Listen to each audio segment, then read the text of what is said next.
What's up, movie watchers, and welcome to episode 18 of the Lunar's Cut, your weekly place for long form, raw, and unedited discussions about a TV show or movie that we are passionate about. This week's a little bit different.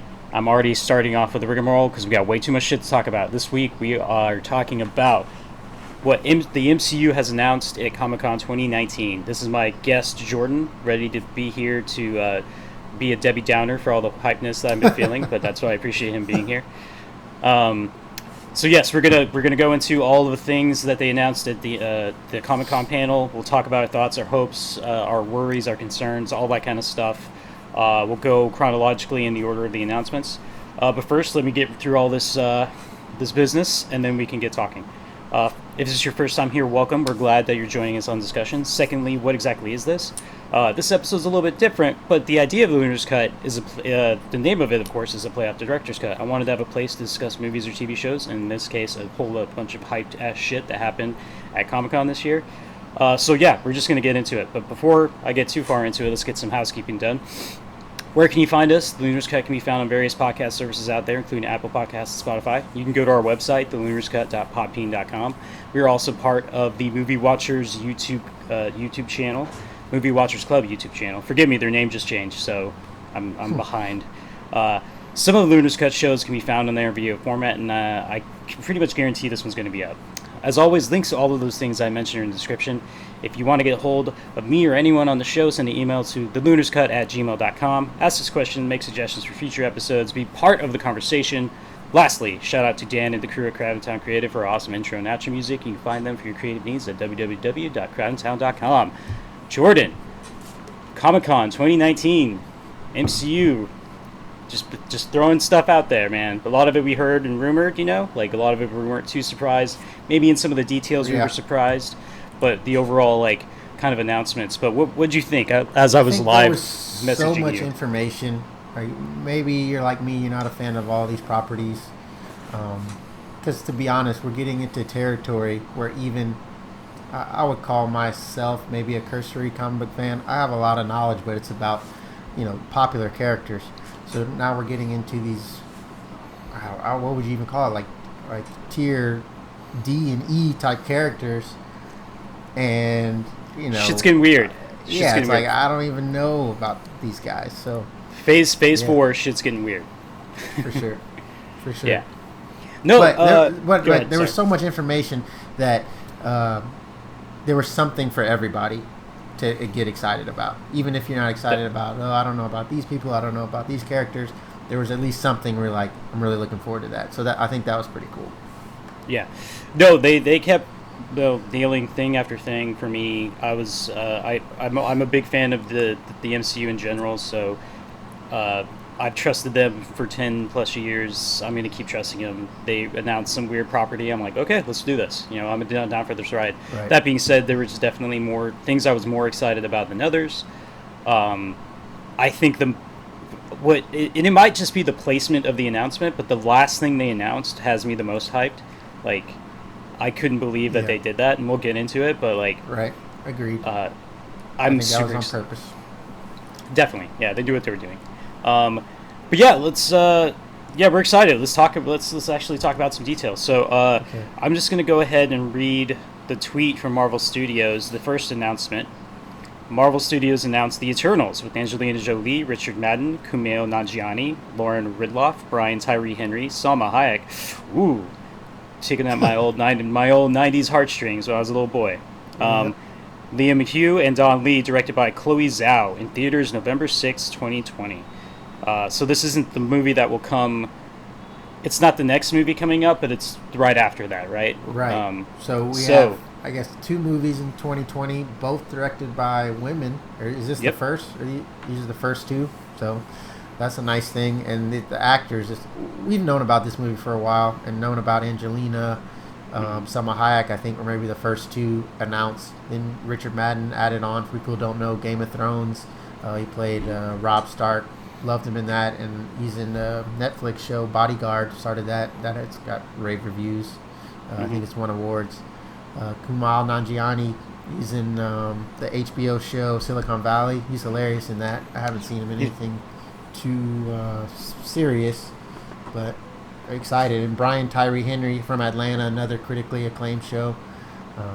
The cast is great.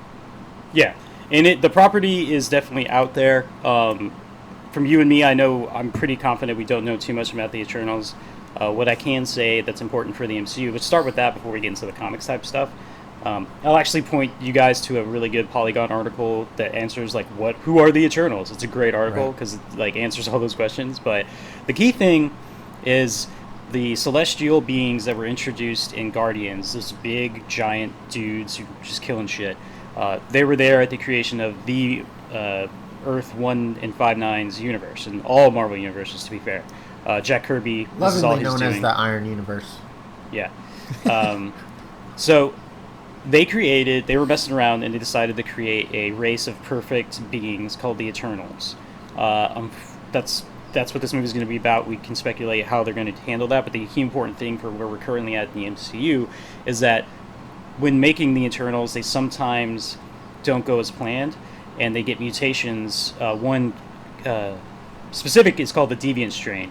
The Deviant Strain is how we get Thanos. So Thanos, in the comics, is an Eternal who just got fucked up and looks weird. And, of course, prejudice and all that kind of stuff, so they don't like him. He looks weird. He's purple. Yeah. So I knew he was a Titan, because that's also the name of the planet. Mm-hmm. But I didn't know he was an Eternal. Okay. Yes. So we might get some Thanos kind of explanations and references. Whatnot. But the key important thing is they're essentially perfect beings, and I'll just link to the article, but part of their scientific name, is that they're immortal. And they all have powers. They all have all the powers, essentially, when they're first created. They essentially, any power they have. Okay. And in that article, and I'll link it, it's a great Polygon article. Once I get you to talk about what I'm talking about, I'll look it up, the name and the name of the article and the author.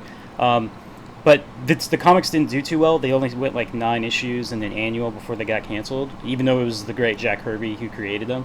Right.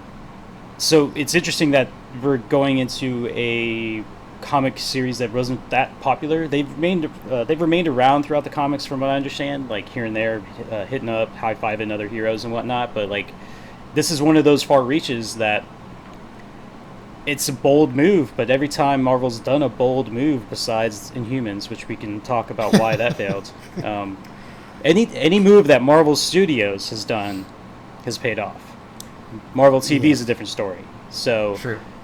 Like you mentioned, the great cast, Jolie leading it. I think she has all the chops she needs to lead a weird godly race of beings. I imagine they'll probably be back in time. I don't think it's gonna be present day. Conversely, they could do the run that, again, in that Polygon article, where they forget their memories and they're put on Earth. Okay. And they have to kind of live in our current world situation and kind of figure out who they are and that kind of stuff. So that's an option. But yeah, what are your thoughts on this interesting choice? Huh. Well, I don't know anything about the Eternals, but just that sparked, maybe that's how they'll bring the X-Men into it. If they can get the Eternals on Earth, centuries before, or millennia, whatever needs to happen, maybe that's how they can bring the mutants, and that's why this was all turning. Fox and Marvel were probably negotiating this for years. And we're just hearing about it within the past year, but maybe this is this is how we'll do it. Eternals will be the first movie to get this working, and and a couple more years later that'll set it up for X-Men, because like you said, this is so out there. They have a plan. Obviously, ties into the other. All the movies tie into each other. Yep. So we'll see, man. So here's some key tidbits from the Polygon article. Her name is Karen Hahn, the author. Shout out to her. I'm just going to kind of give a quick excerpt because they got little details while they're at the panel, Kevin and the cast talking, so this is kind of a summation of what they said. The film follows a race of immortal aliens sent to Earth by Celestials to protect mankind from the Deviants, a twist on what comic fans may know, which is already different from what I just said, so there we go. Richard Madden's going to play Icarus, the eternal powered by cosmic energy, while Angelina Jolie will play Athena, a warrior who, in recent years, was recruited by Icarus to help stop the, quote, the dreaming celestial, unquote, from awakening in his sleep beneath Los Angeles.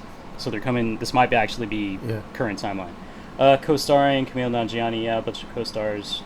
So do you know who was at the panel? I think I saw a tweet from Kumal, but he was there. Yeah, they were all there. Like, Angelina Jolie was there? And Salma Hayek? Dang, yeah. All right. They're serious. Yeah. One note sure was that that's probably like in their contract. Like you have to at least come to one. Yeah. One note I will note about Angelina was that when the Black Widow announcement happened, everyone in the crowd and everyone got Black Widow hats, which is pretty cool. Like if you're gonna go to a Comic-Con panel to have a souvenir like that, that's pretty rad. Everyone, all the people who were ever on stage came back on stage after the Black Widow announcement, all wearing Black Widow hats. Jolie, one of the few people who didn't put it on. Okay. She's like, I'm not messing my hair. Fair enough, right? Yeah, this is not in my contract. Jeremy Renner also didn't have one on, but he also has beautiful hair, so I guess I can understand it. Oh, does he still have the shaved sides? I wish. Ronin he haircut? probably didn't. He probably didn't. I want to say there's some... Oh, you know what? I saw him... He has a band, and he was touring, and he was rocking the Ronin haircut. So I didn't know. Hell yeah. He looked like a real rocker.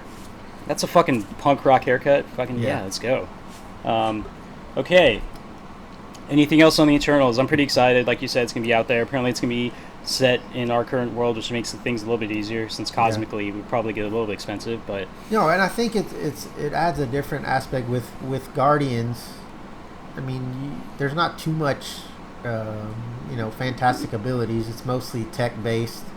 Some of the Guardians have super strength. And I can't think of her name, the one with psychic abilities, so she can tap into feelings. What do you, Mantis, Rocket? Mantis. And the girl with the antenna? Yeah, But I think this would be, to add in that aspect of, like you said, they basically have every ability and to tie into outer space. I think that would be a new thing, and that would be nice. Yeah, we'll see if they do have every ability, right? They might focus it, and they did that in the comics as well, from my understanding. They kind of focused it towards certain things as to not make everyone just OP as fuck. Let me get that one article. Everything you need to know about Marvel's The Eternals. This is from Polygon. That's what I have open. Alex Spencer is the author. So give that a read. That's a great article if you're just like, who the fuck are the Eternals? That's a great summary. Again, just from the summary of what they said this show is going to be about, it's not going to be too useful, but it's if you don't want to get spoiled, just go into don't it. Don't do it. Yeah, but also, why are you here? You're listening to this, so yeah.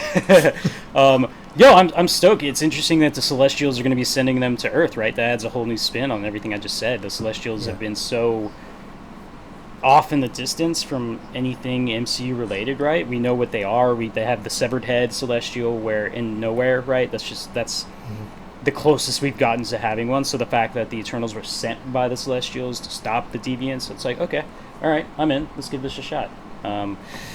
Yeah, you want to move on to the next one? You good? Let's do it. Do you want to read the next one, or you want me to? Let me see. I wasn't ready. Okay, Eternals. Next one is a TV show, The Falcon and the Winter Soldier, original series with Anthony Mackie, Sebastian Stan, and Daniel Bruhl, which I think we knew this was happening. We knew it was Anthony Mackie and Sebastian Stan. They had been in interviews and talking about it before. Daniel Bruhl, I think, is the big one, the big surprise for me. One of my favorite actors. I think he killed it in Civil War. And I heard that they showed a snippet or something, and he had a mask on, and he had the Baron Zemo mask. Really? Okay. I don't know. Maybe I misread that, but if that's the case, and he does, I mean, that's just for the fans. That'll be awesome. So really looking forward to that one, and I guess that'll be on the Disney Plus. Oh yeah, it will be. Yeah, and like I love the image they put out, the Falcon and the Winter Soldier, and the big attention drawing image, and I'm looking at it right now, fans, sorry, is Cap Shield, right? Right.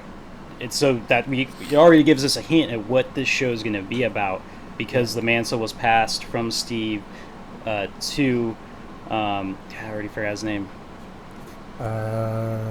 Sam Wilson. Yeah. Sam Wilson. So you imagine a lot of the series is going to be about his struggle to live up to Captain America's example, to take the mantle given to him. Bucky being there, and their relationship's always been kind of fun and just kind of like not liking each other. So I think a lot of that will go on, but I think Bucky will kind of move past that and realize that Steve was really good friends with Sam. Yep. And Sam needs him now. So I like that for Bucky's role to be a supportive, especially since he's getting past all of his mental shit and the fact that he can become an assassin at a phrase about railroads and 62 and whatever the fucking phrase was. So I'm excited about that. I love both of those guys. The idea, of course, we've talked about before in our 4-hour-long discussion about Endgame that Bucky has been Captain America as well. And that could still happen potentially, right? Like maybe Sam gets hurt and then Bucky steps in. Like it's still possible. Right. But I think, I mean, they will probably share the shield kind of like Captain and Bucky did in Civil War.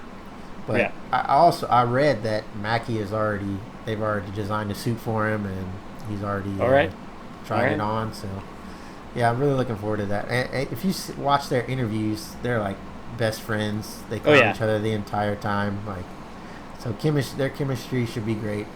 Just focusing on them. They seem like really pleasant gentlemen. Anthony Mackie especially. Like just watching like behind the scenes videos of him.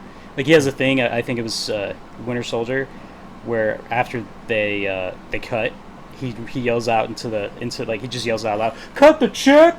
Like that's what he just does it after every scene. It's just like bringing the spirits up, right? Like you're having to be there for who knows like a year or something filming, and he's just like trying to keep everyone's spirits. They both seem like pleasant human beings, and I was gonna pay for this no matter what, Jordan. You probably thought that, but at least I can fall back on the hopes that this content's gonna be good. So I'm really I think this is worth it, and this will be the first one. I'm assuming they'll have in-game and stuff on there before that, but this will be the first show on Disney Plus or in the Ironverse. So I know it won't catch on, but I'm trying. This will be worth it, and if it falls on its head, maybe some people will say in subscription, but I doubt it. I mean, there's so much shit in the Disney backlog. I don't know how you could say that, but let's go to Austin Gosselin from Polygon again. Polygon just doing the God's work to get all this summary shit. The Falcon and Winter Soldier is likely set sometime after Spider-Man Far From Home, and the MCU's timeline makes sense, but we don't know exactly. Zemo, the villain, like you said, from Civil War, is back in the series, and this time he'll be wearing his iconic purple mask from the comics. Fucking rad. Zemo will be played by Daniel Bruhl. So there we go, confirming what you said. According to Variety, the show is written up by Malcolm Spellman, who did Empire. The Wrap reported earlier this month that he would be joined by John Wick writer Derek Kolstad. So I'm okay, let's do this. Meanwhile, Deadline has reported that Carly Skoglund, The Handmaid's Tale, will direct all 6 of the series episodes, but none of those things were confirmed during the Comic-Con panel. So they're bringing some heat. They're bringing some heat on this fucking show. They can get the John Wick choreographer too. That would be crazy. That would be rad. I'm not sure if they have enough money to do that for a 6-episode series, but I would definitely be all for it. I mean, look at all the work he's done, right? Like, you think he's going to go for a cheap, you know what I mean? Like, is he going to go cheap? He's not going to go cheap. So yeah, look, I'm excited. I like the concept of Sam taking the mantle, living up to it, his self-doubts that I'm sure anyone would have being in that position, taking over for someone who has done so well as Steve did. On top of the fact that we've already, so he was Captain America in the comics, and unfortunately there's people out there that just could not get behind a black Captain America. So they're going to have to deal with that, and I think they've handled... We'll see how they handled some issues. Some issues they haven't handled too well.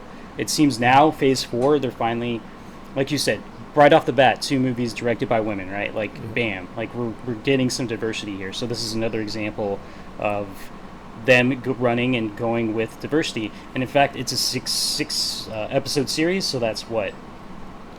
3 movies, essentially? Yeah.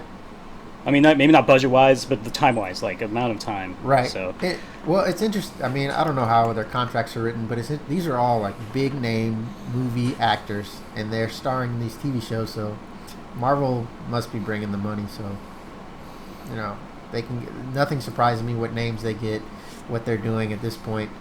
They can get whatever they want. Right now... This is a huge monolith. Yeah. Right now, top 5... domestic and worldwide box office ticket sales for movies.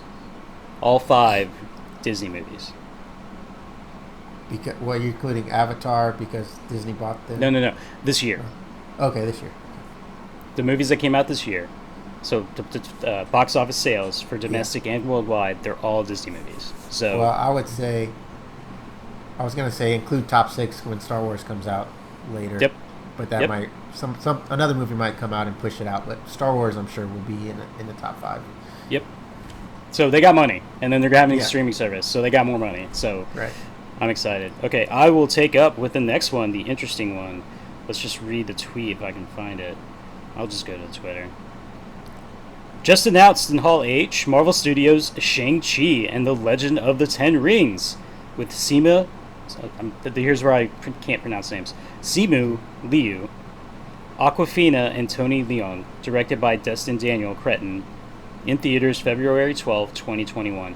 Shang-Chi, of course, the master of Kung Fu. Okay.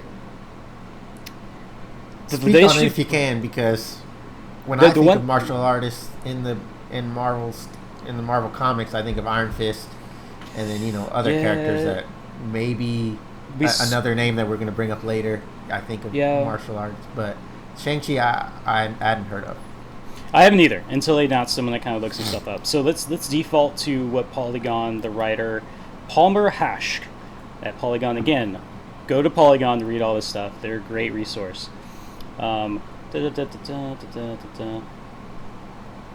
movie will find Shang-Chi facing off against the Ten Rings organization, previously seen in the original Iron Man, the Mandarin. Rift on in Iron Man 3 will be the villain of the film. So, okay, there's a big thing right there. The Ten Rings, which was that organization in the original Iron Man, and we're getting the Mandarin again, but for real this time. Yeah. Which is interesting because that is Iron Man's arch nemesis. So without him, that's going to be interesting. Yeah. The film will be written by Chinese-American screenwriter Dave Callahan, The Expendables, and directed by Asian-American filmmaker Destin Daniel Cretton, The Glass Castle. Marvel was reportedly looking to bring together a largely Asian and Asian-American cast and crew for the film in hopes that it will have similar impact for Asian and Asian-American audiences as Black Panther did for African and African-American audiences. Okay. During his reveal, it was also announced that Liu sounds better. It only recently received the role. I think I read on Twitter that he screen tested on Sunday.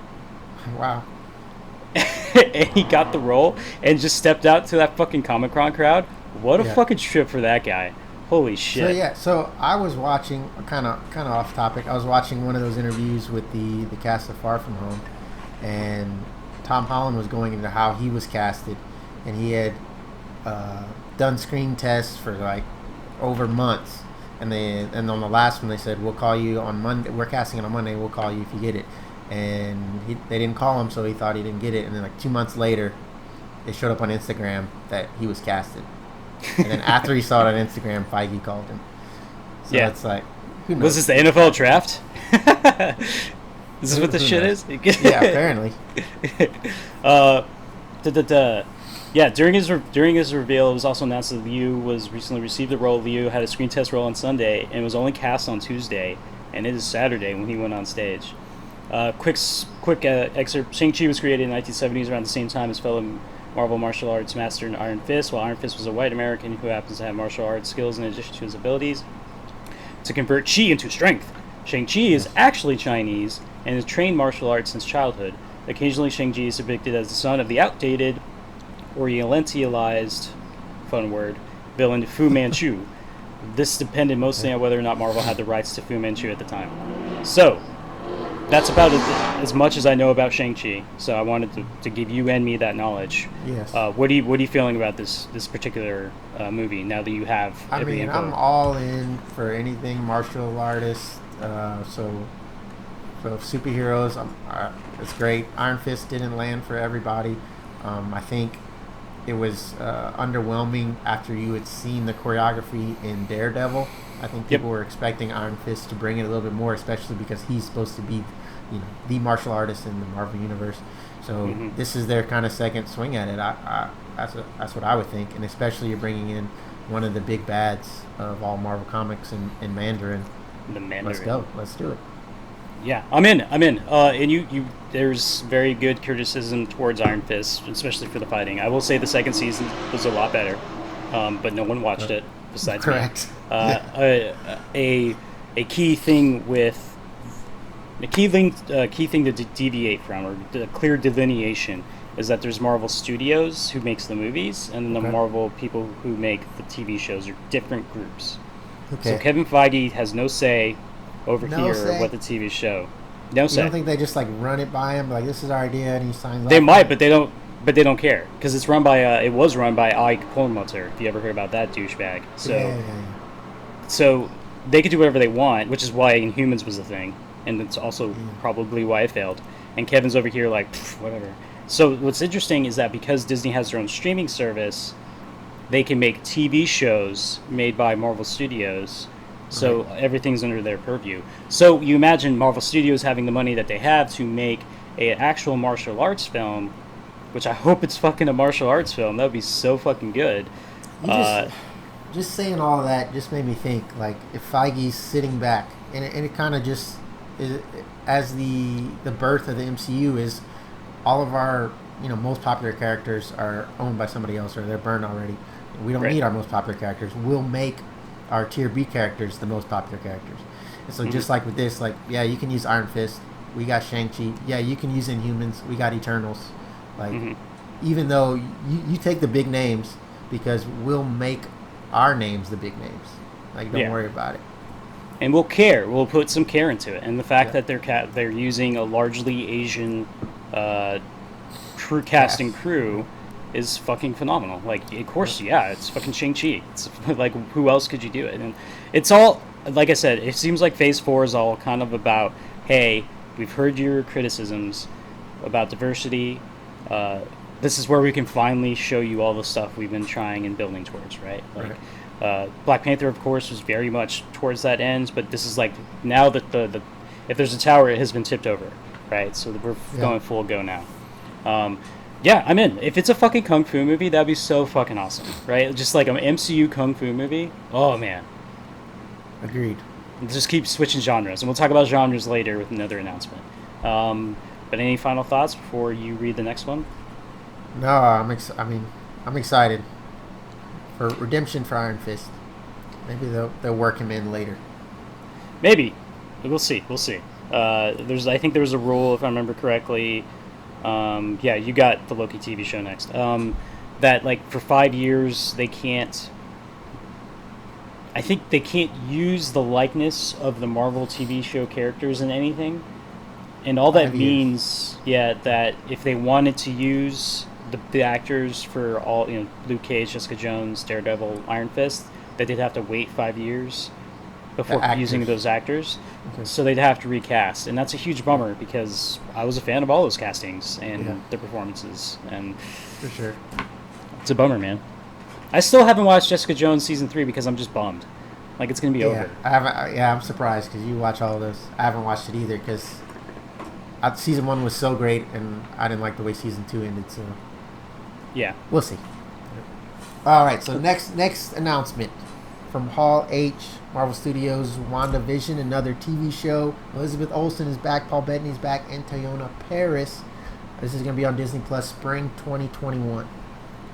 All right. This is the interesting one. This because before I read any kind of excerpts from Polygon, there was a great run for the Vision in the comics recently. I forgot the author. I forgot who drew it. I'm so bad. I should remember these things, but I forgot. But it was it ended up being like Vision was tired of all the shit, and he wanted to have a family, and so he created himself copies of himself, if you will, to create a wife and 2 kids. And it was about him living the suburban life, trying to be human, and how fucked that was because he just created these people yesterday. Yeah. And just all the I think his wife ends up murdering the neighbor and some shit. Like, just it goes to shit. But everyone loved it, and I want to read it eventually. Stuff. Yeah, I want to read it, but you think maybe that might be kind of where they pick up from, in the sense because the last time we saw Vision, he was dead. Yes, the stone is gone, the Mind Stone's gone, and he goes gray, which he's gray in that comic run you're talking about, I think. No, he was the flesh pink and green. Okay.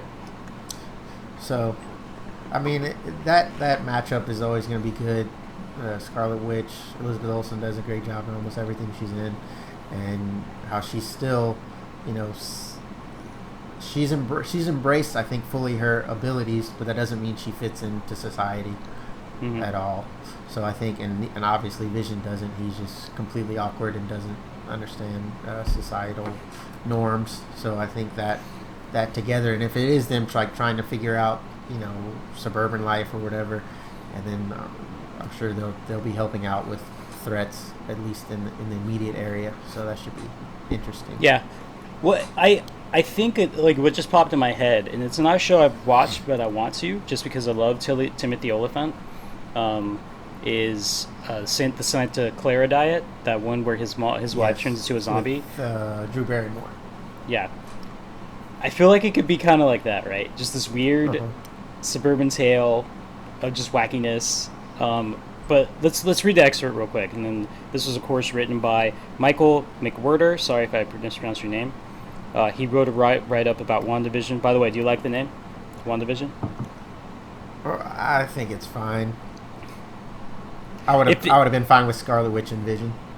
So here we go. Marvel said WandaVision will be, quote, unlike anything we've done before, unquote. And Olsen said, quote, it's gonna get weird, unquote. WandaVision will also feature cameos from other Marvel characters, including Monica Rambeau from Captain Marvel. Remember the little kid? Yes. So that third actor that I said, Teyonah Parris, she will be playing Monica Rambeau as a grown-up. Rad. I'm excited. Yeah. From Captain Marvel. However, in WandaVision, Monica will be all grown up and played by, like you said, Teyonah Parris. In Marvel Comics, Monica Rambeau was the second Captain Marvel and also operated under aliases Photon, Pulsar, and Spectrum because we just want to change the name sometimes. You know what I'm talking about? Yes, like the comic sales are down. Let's change the name. Talk to Dick Grayson about that if you want. Let's see. Is there any other?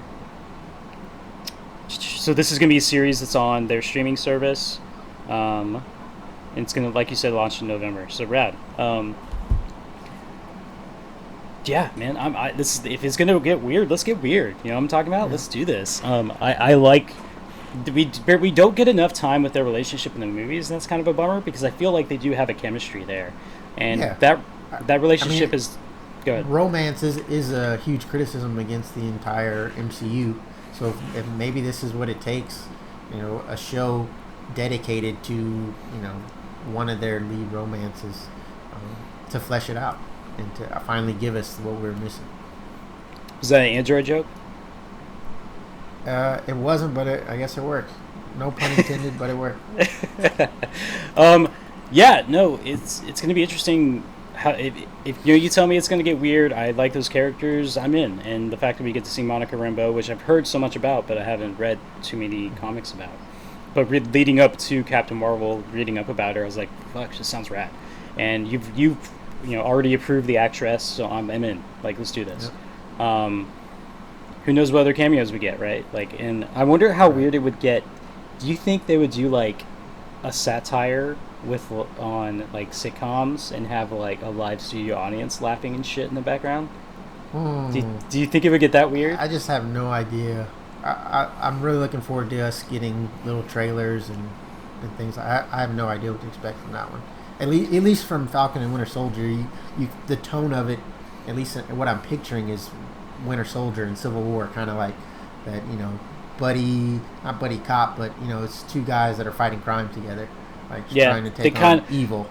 Yeah, they kind of don't like each other, but they like each other. But there's like, you know, there's respect. But then one's too old; he's getting too old for this shit, and the other guy's a loose cannon. You know, he has a mullet. Sorry, I'm just describing Lethal Weapon. I apologize. with WandaVision, you just have no idea what the tone will be. Anything, it could be anything. Yeah, and like you said, like both, I think a lot of the reasons why the relationship gelled so much and the motivations behind it, at least in the MCU universe, I can't speak for the comic universe because I haven't read too many of their comics. We have someone who was the cause of a lot of deaths in the events of Civil War, who can't go outside and is probably still persecuted a little bit. And then we have someone who's not human, an android, who, depending on how society acts, maybe they also don't really accept him being a person, right? Like, right.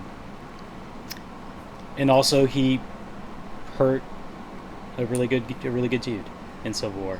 Yeah. What a dick. Yeah. Well, I wonder. They never show if the public knew about that, right? If there's like any drones hanging out, or there wasn't any helicopters. I mean, we talked about. I just listened to our episode about Far From Home. We talked about it, where apparently everyone knew that Tony sacrificed himself. Oh, right. They got the blog post. I don't know, like, yeah. Someone was in the back with the Twitter, just like, and then Tony said, and then just tweeted it, and everyone was like, "Oh my god!" Let's do murals for him. Yeah, this was interesting. I think the fact that on paper, when announced, it did seem like it was going to be weird, and the fact they're like, "Yeah, we're going to be fucking weird."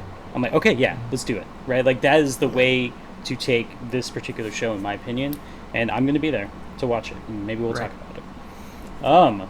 Anything else before we move on to the next one? No, that's it. Next one's up. And the one that I'm sure plenty of people were looking forward to, my friend, Marvel reveals new details on the Loki TV series. And first off, the image for a lot of these images are on like the internet, but like a lot of these images are just fucking cool. Loki being one of them, like his show's official image. Yeah, what do you call it? The title card? Title card, yeah. Let's just see. Marvel Studios' Loki, an original series with Tom Hiddleston, streaming exclusively on Disney Plus spring of 2021. Let's see. So this is going to take place, of course, you remember talking about Endgame. We speculated that the Loki who got away during the time heist would be what this series is about, and that's been confirmed. This series will tell you what happened to Loki right after that, Feige said on the panel. So I heard that Tom Hiddleston walked on to like a lot of applause, and the crowd chanting Loki just nonstop for a long ass time. It was fucking awesome. Good for him. I feel like he's one of the guys that always goes when he has a movie. Yeah.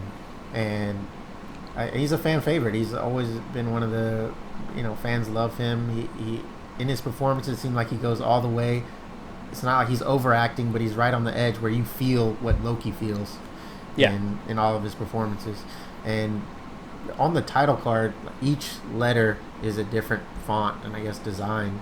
Do you think I don't know if you're about to get into it, but I had heard prior to Comic-Con that it was him going back in time and changing events as the god of mischief that he is. Yeah. So now looking at the title card, it's like, is it okay, there's different time periods? That's why they're all different fonts. I can see it. I'm reading into it too much. No, hey, man, they released an image like that on purpose, my friend, and it's for us, for nerds like us to just read into.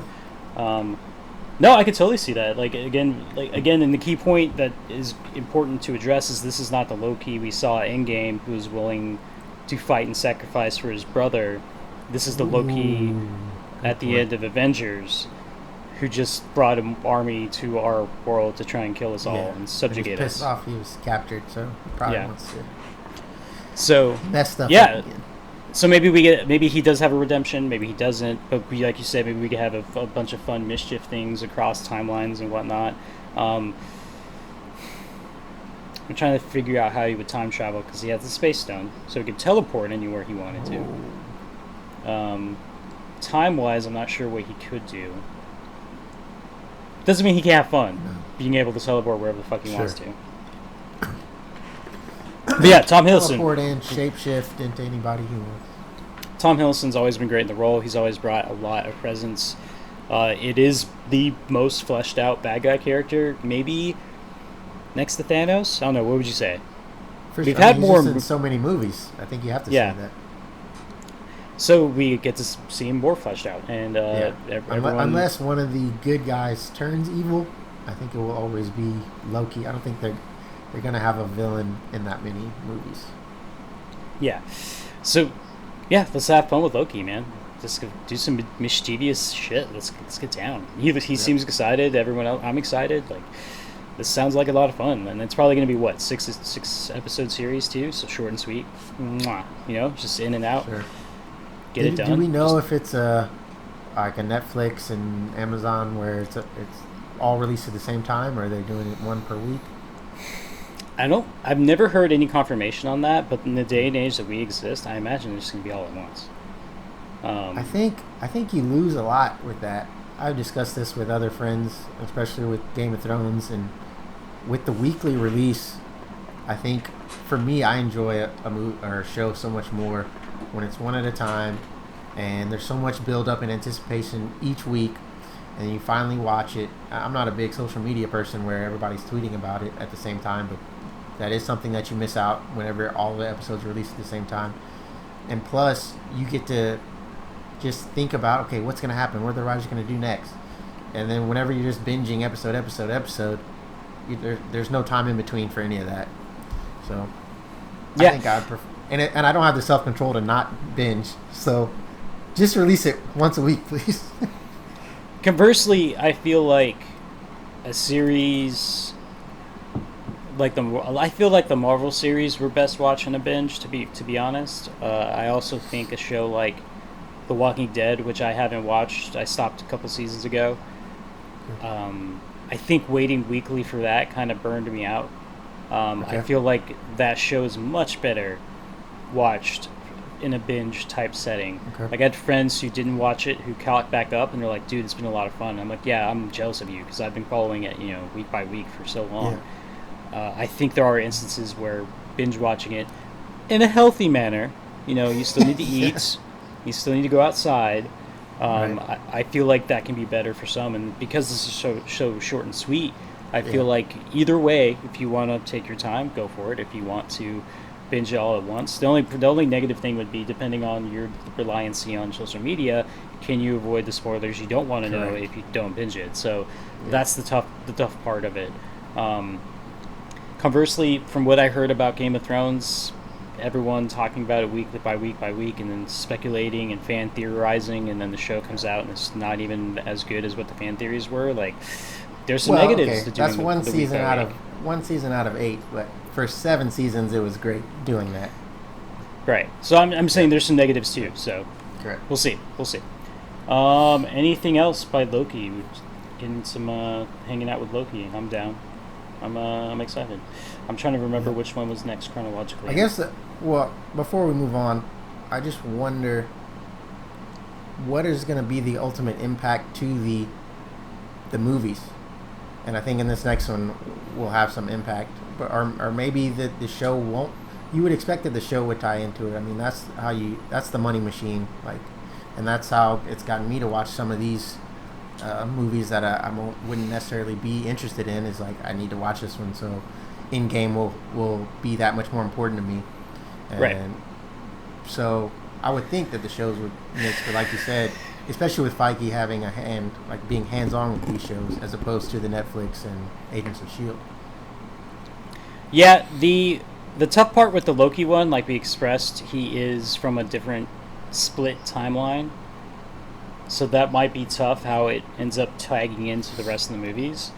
Conversely, with WandaVision and Winter Soldier and the Falcon and Winter Soldier, those are still in the same reality, the same timeline as our Prime timeline. So them connecting would make sense. But the Loki one, time travel in Loki anyway. So does that mean at the end he jumps ahead for the next? Well, we'll talk about it in a second. Yeah, maybe it's possible, but it might be tougher for Loki. But I'm sure that if they wanted to do it, they'll do it. You know what I mean? Right. It would be a bummer to have Tom Hiddleston be gone from the universe forever. Yeah. And comics are silly enough that if an alternate version reality of Loki came into the Prime timeline because he wanted to be here rather than there, totally makes sense comic-wise, right? Like, not. Sure, of course. Everything makes sense comic-wise. I'm not going to be like, how dare you? Right. Okay, Jordan, why don't you... All right, next one up is a movie. It's a sequel. Doctor Strange in the Multiverse of Madness. Benedict is back, and this is a surprise for me. Elizabeth Olsen is in this.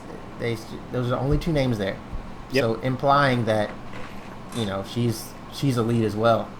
and same director as the first Doctor Strange, Scott Derrickson. This is in May 2021. Yep. First off, the title card in the name Multiverse of Madness. Okay. Right. Talk about getting weird. The first Doctor Strange, completely weird. You know, the city's just folding on each other, and everything in that movie is, it's kind of trippy. So you would think, I mean, that's what's on their mind. Okay, how do we one up that? And this is where we are now. Yeah. So we're gonna deal with the ramifications, most likely of Endgame, of all the different realities being created.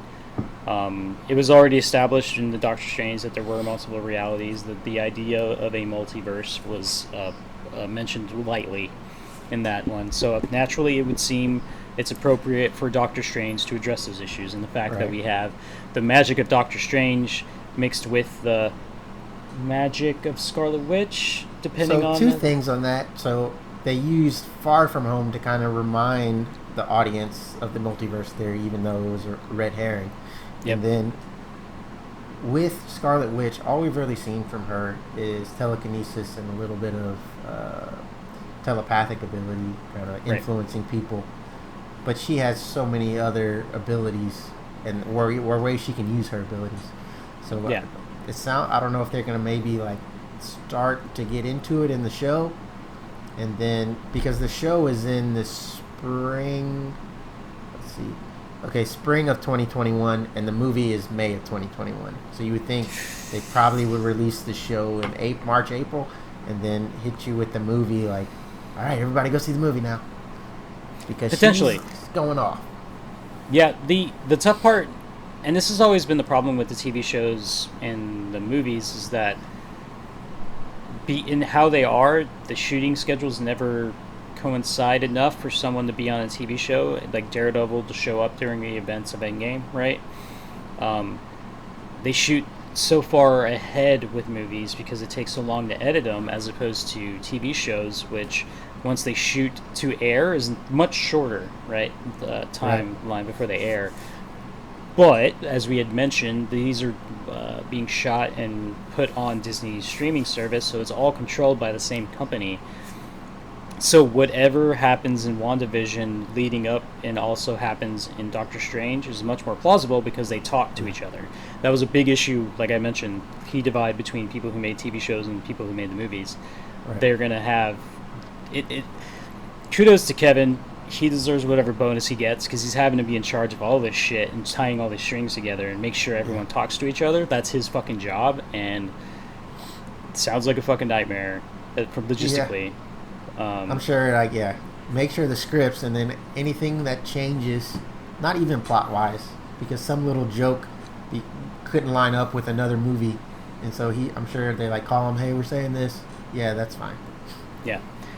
So yeah, that's exciting. It's a good thing to bring up. The events of what happened to WandaVision could lead into Doctor Strange, and you imagine the shooting schedule-wise, Doctor Strange probably going to be filmed before WandaVision, just the way TV shows and movies work out. Well, so yeah, that was a good point you brought up, especially on the Agents of S.H.I.E.L.D. and Netflix. Obviously, there's a huge drop in production value and in CG for sure, but whenever they were, maybe it's because the title cards are tricking me. In my mind, I didn't think there would be any drop-off between the production value between the Disney Plus shows and the movies. I thought it was just going to be one seamless type thing. What you're saying makes a lot more sense. But in my head, maybe I was just wishful thinking. Well, I mean, they have the money for it. If they want to put in a fucking movie budget for this fucking TV show, they'll do it. You know what I mean? So let me read some excerpts from the lovely Polygon again. Austin Gosselin this time. Let's see if we get some little interesting tidbits. Doctor Strange and the Multiverse of Madness will take place several years after the events of both Endgame and Spider-Man Far From Home. As for other plot details, the panel remained fairly quiet, except to say Doctor Strange will have to defend more than just New York, the New York's sanctum. At the panel, Scott Derrickson said he wants to dip into the, quote, gothic horror, unquote, tone and make the first scary MCU film. So that's interesting. Probably have another one coming up. Yeah. So Scott Derrickson's returning to direct. Benedict Cumberbatch, of course, is coming back. Like you said, Elizabeth Olsen's Scarlet Witch is coming. As some of the other original films, other cast members like Benedict Wong, who played Wong, or I love this actor, but his name is so tough. Chiwetel Ejiofor. Oh yeah, Ejiofor. He's in the Guardians movies and in Captain Marvel, right? Baron Mordo? No, it's a different guy. No, Baron Mordo. There's another guy with a tricky name. I'm confusing him with. Yeah, so it's still he's not confirmed to be in it, but he was teased as a possible villain at the end of Doctor Strange in the post credits. Right. Yeah. That's he's got to come back at some point. He's a great actor. But do you want to bring him back when we're talking about reality stuff, or do you want to bring him back for the third Doctor Strange? Right? Like he's always in the back pocket. He's trying to kill sorcerers. So it's definitely he will come back, but maybe not this movie. That Doctor Strange movie was so visually like mind blowing. It was so trippy. They're going to keep going into it. And I love that his powers evolved from that movie to Infinity War, right? And then into Endgame. Like, you could tell he's been working on some shit. I mean, in Endgame, arguably before Thor shows up, Doctor Strange seems like the most powerful character. Whenever he ties up Thanos. With the Crimson Bands of... I forgot the name. It's some nerdy name. Oh man, I think I need to go back and watch Doctor Strange because I will likely appreciate that more. Because the whole time I was trying to get used to Benedict Cumberbatch with an American accent, and I'm like, this is weird. And you're usually a good guy, and I can root for you, and you're really, smart, but not an a-hole. So to this day, when he's angry and pissed off about his hands and he goes off on his love interest, Rachel McAdams, with that fucking rant. Do you remember the rant I'm talking about? Yeah, a little bit. He's like, you just have to worry and heal someone so much because it only is what gives you value or some shit like that. And I remember the theaters being like, holy shit, dude. You just fucking stabbed to the heart. And she fucking leaves, and good for her. Like, fuck that guy. Like, oh my god. That was the most asshole thing I've ever heard in a while. And mainly because there are two people that care for each other and are close to each other that he can say and use those knives to stab where he knows it's the most effective, right? He's a surgeon, right? He knows where he needs to cut. And he did it. And you're like, you're an asshole. And he is an asshole. Sure. Yep. But he seems to be better. A little bit. Still very blunt, but Doctor Strange getting into the multiverse. We've already nerded out about that in Far From Home, so we already know where we're going to talk about it, right? It's going to be Doctor Strange. And it's like, who better to talk about some wacky shit than Doctor Strange? And bringing back Scott Derrickson's rad. I'm really excited for it. Let's see, what is the next one as I scroll through my phone? Next one's a little bit different. Yes, it would be the Thor one, correct? Well, I have one before that. Which one you got? I've got What If. Okay, cool. Do we want to take a break before we talk about that one? Sure. Yeah, let's go ahead and get a break. I need a refill. We need to go to the restroom. Let's talk about What If. The Polygon ones are all over. I think the timeline. I'll rely on you for timeline, and then I'll just go back to the timeline. But anyways, thank you, fans. We've already talked an hour about the wackiness that was Comic-Con 2018. We're gonna knock it out.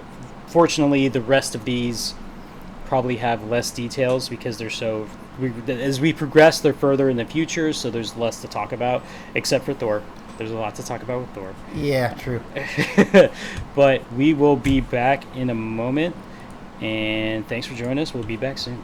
All right, welcome back to part 2 of this Comic-Con 2019 extravaganza as far as MCU news goes. Let's just get right back into it.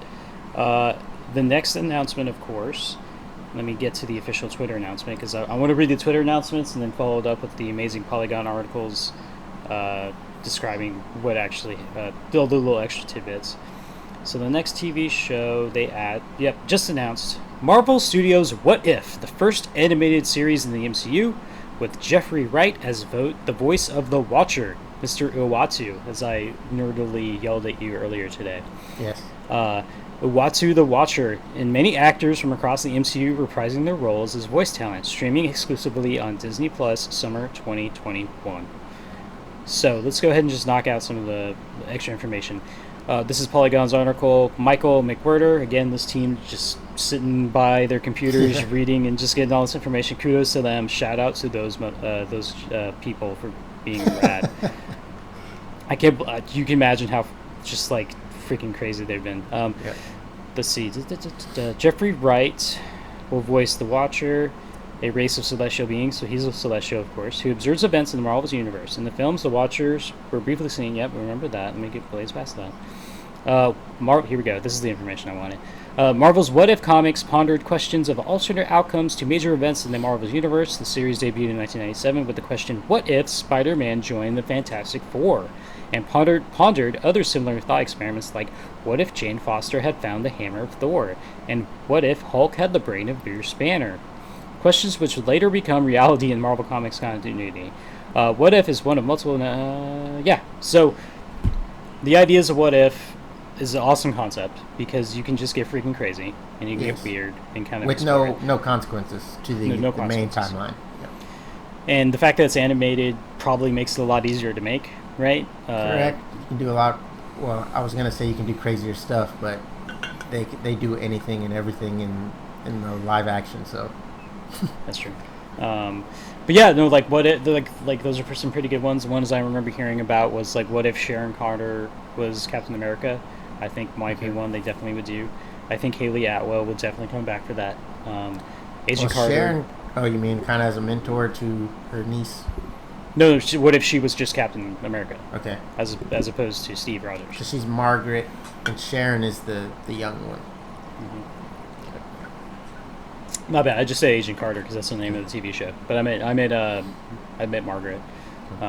What's her nickname? Peggy. They don't call her Peggy. Peggy. So yeah, what if Peggy Carter was Captain America instead of Steve Rogers? So stuff like that, like anything. Key decision points in the MC timeline. They could just be like, right. What if? What's a good one? What if Tony didn't reveal he was Iron Man? Yep. Just for you. They'll be like, this one's for you, Jordan. Thanks, guys. Just wink at the camera. The idea of what if and the concept of what if is always just a lot of fun, especially in the comics. They ran with it. They're just like, hey, do whatever you want. What do you want to go with? We can get weird, and this wasn't even a what if comment. Like, what if Captain America was Nazi? Like, that's already been in the comics. Yeah. They teased at it in Endgame. Yeah. Hail Hydra. You're right. Easy what ifs is like, what if a villain wins? And I could take you down there. With Loki, I could see him doing that. I don't know if they would do that. The opportunities are endless, and the fact that it's animated means that no matter how wacky and out there it gets, they can do it because it's animation. It's right. They don't have to. And you don't lose people who, like we talked about last week, with people being 100% against animated.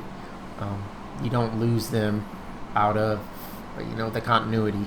You don't have to watch these if you don't want to. Yeah, it's for people like you and me who are just like, yeah, okay, like let's see what happens.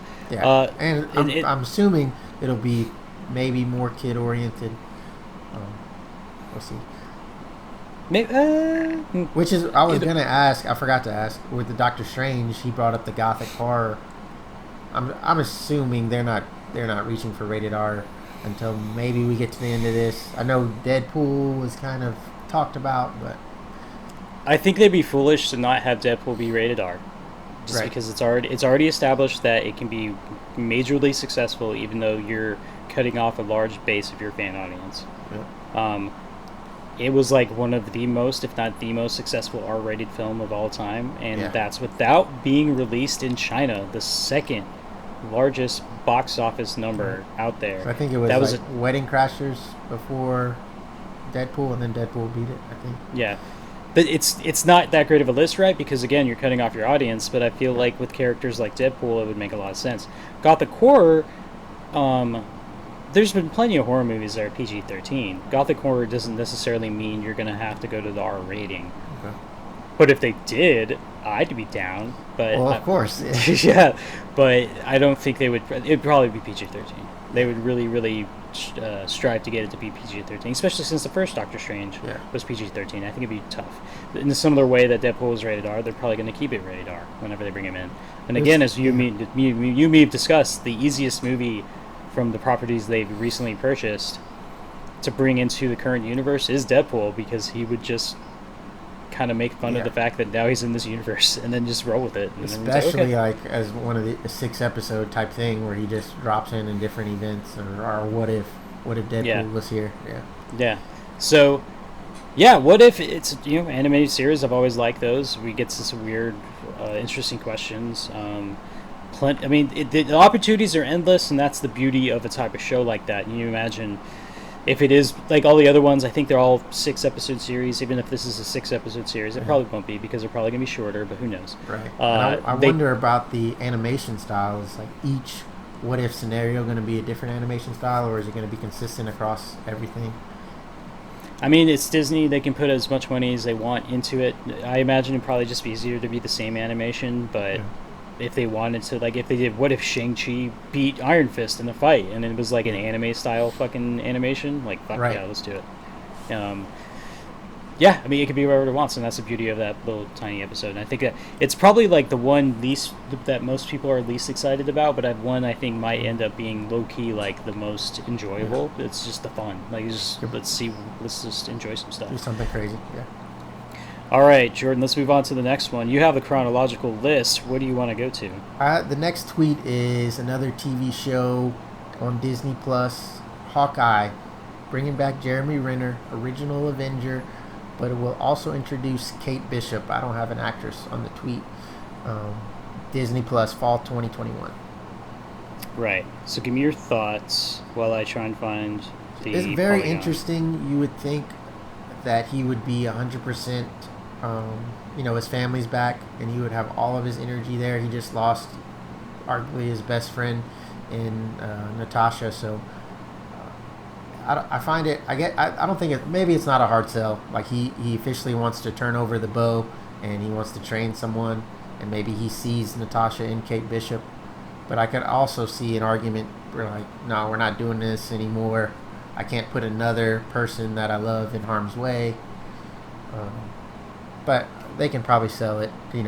Somebody still needs to be out there policing whatever Hawkeye does, working with Talos. Yeah, the big Hawkeye comic book run that I still need to watch is, of course, that everyone always talks about, is the Matt Fraction comic book run of Hawkeye that everyone seems to love, and it's been acclaimed. I need to read it again. There's just so much fucking comic books out there. There's so much TV shows. There's so much stuff. So I will eventually get to it. But you imagine this is going to be more of a handing of the baton off to a new Hawkeye. And Kate Bishop, the bow, if you will, the Eye of Hawk, so I actually had to go to a Gizmodo article to find Hawkeye that wasn't on Polygon. Jill Pentazzi,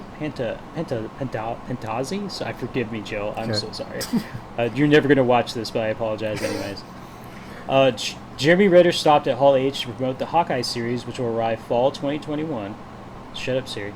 And explore more of his time as Ronin. Okay, interesting. The panel previewed an animated teaser. I think they've confirmed that even though the teaser was animated, the show was live action.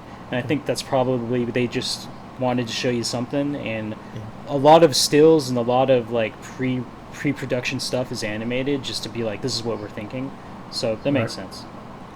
And reminded the audience Kate Bishop will also be a part of the series, being trained by Renner's character, but looks like they weren't ready to reveal who's playing her just yet, so just like you said. Also, I feel like the title card for that one is really cool. Like, I was going to bring it up. It's sort of minimalist.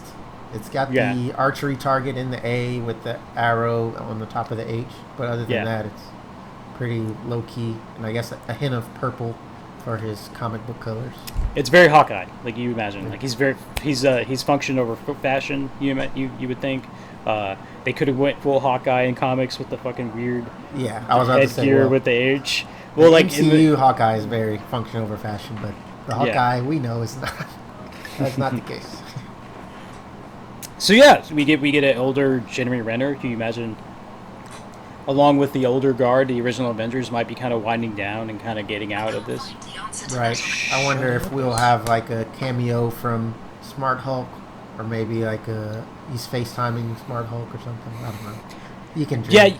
Yeah. I think the beauty of them doing their own TV shows and them being run by Kevin Feige and the same Marvel Studios is that you could have that, right? You can have Smart Hulk show up one day and help out in an adventure. So, the girl cast as Tony Stark's daughter, that scene ended up getting cut, where he goes into the Soul Stone zone after he snaps. I can't think of her name. Catherine or... She was the actress from 13 Reasons Why. Correct. And to me, when they at first said she was casted, I thought it was for Kate Bishop. Right. So I don't know if they're like, we cut that scene, it didn't really fit, and we really want you for Kate Bishop, so do you want to do this? Maybe.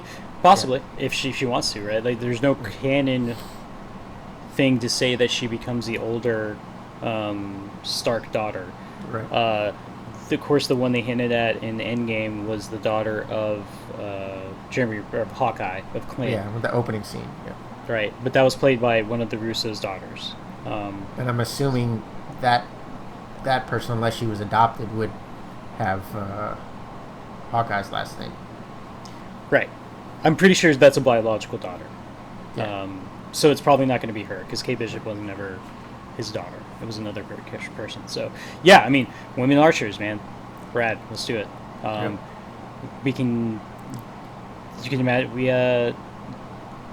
you could probably see how Hawkeye does his missions, right? Like, we can kind of feel like if it's just him, how he decides to handle things.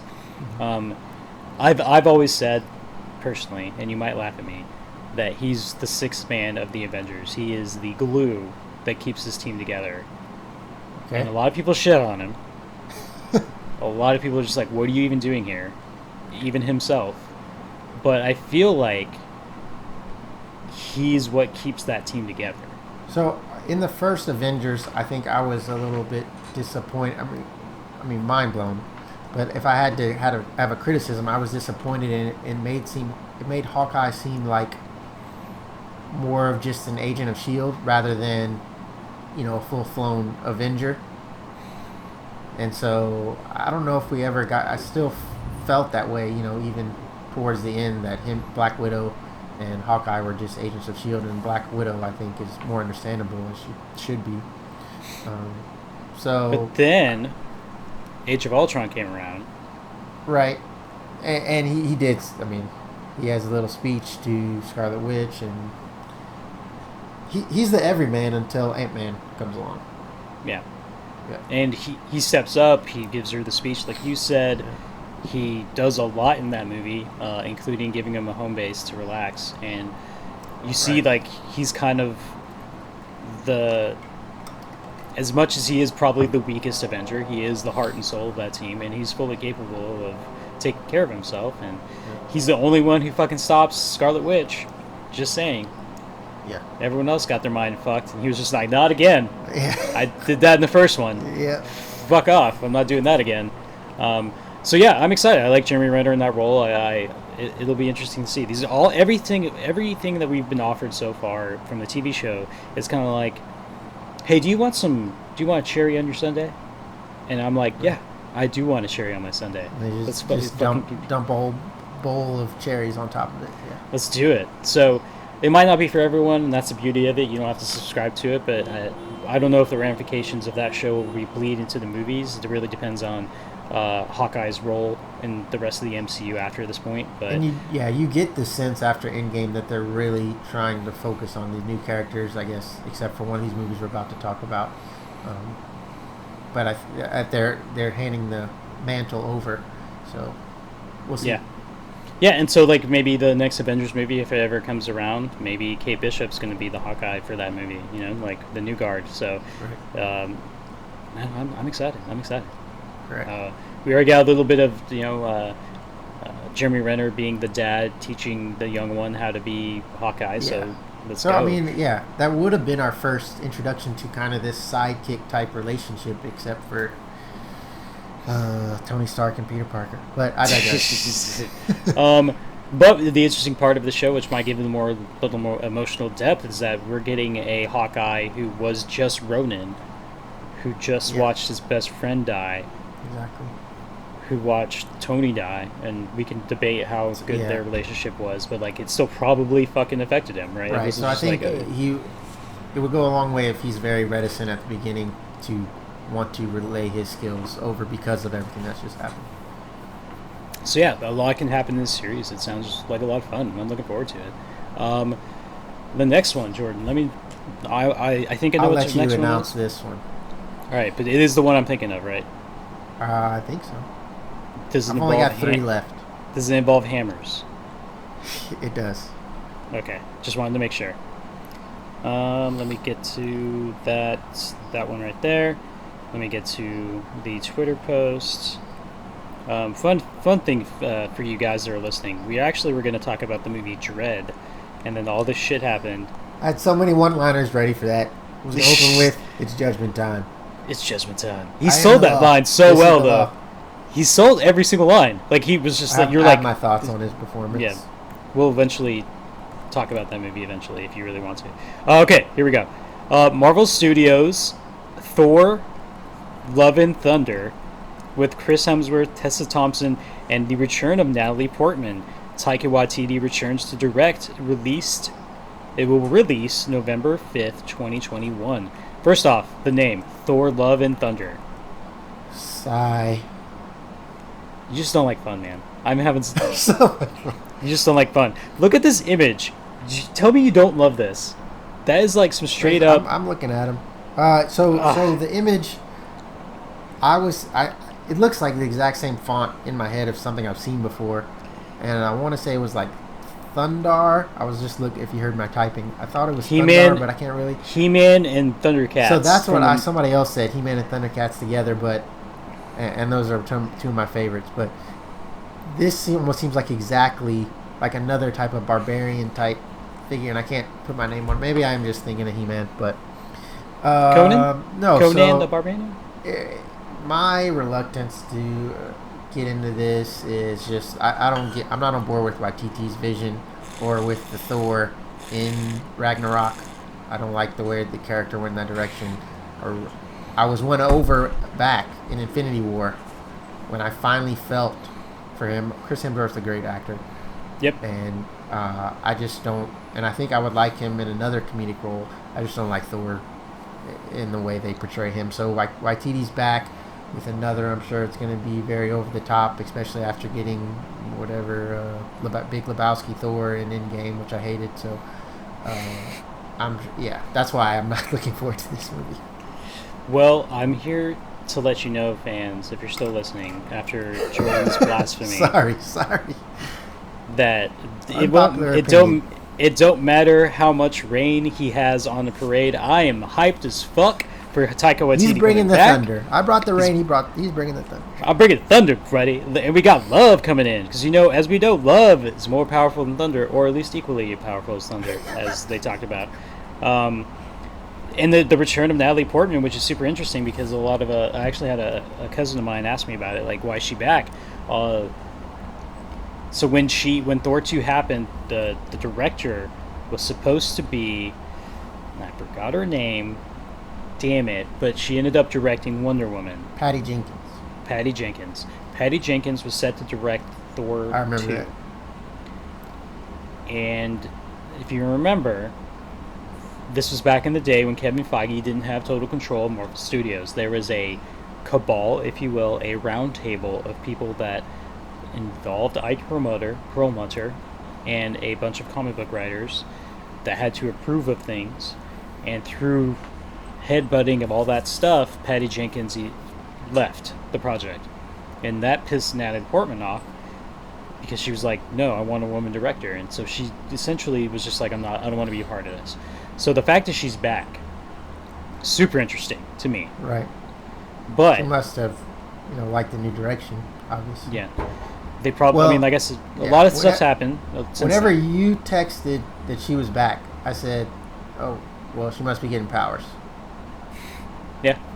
So and that was for the what if, I guess, because one thing we didn't mention. I'm sorry for interrupting. During the what if, they showed like a cast picture of all the returning voices, castmates, and she's on there. And then, but somebody who's not on there is RDJ. So yeah, I was just say that to say, what ifs will most likely be from here on in the timeline. They're not going back into what happened. I don't think they would replace his voice, but yeah, So a lot of things going here. We get a new Thor movie. We get the return of Taika Waititi. We have confirmation that Thor or Chris Hemsworth. It's interesting because Thor's a title, not a name. But anyways, Chris Hemsworth's back. And the general audience does not get that, by the way. No, he is Thor. And what's her name? I love her to death, but I already forgot her name because I'm an idiot. Tessa Thompson. Thompson's back.